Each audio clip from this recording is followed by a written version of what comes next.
You ask Tiger to calculate. This deals with linear inequalities with one unknown. The final result is x greater than 4. Let's solve it step by step.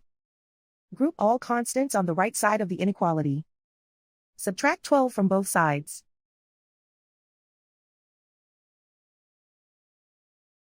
Simplify the arithmetic.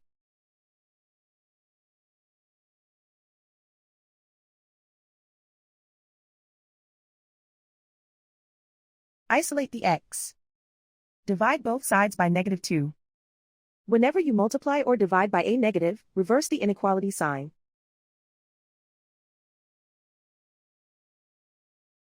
Cancel out the negatives.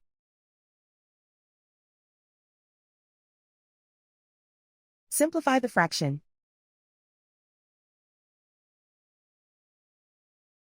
Cancel out the negatives.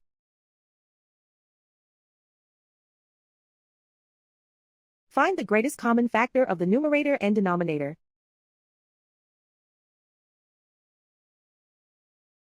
Factor out and cancel the greatest common factor.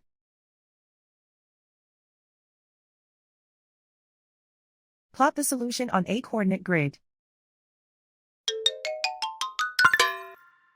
And so the final result is x greater than 4.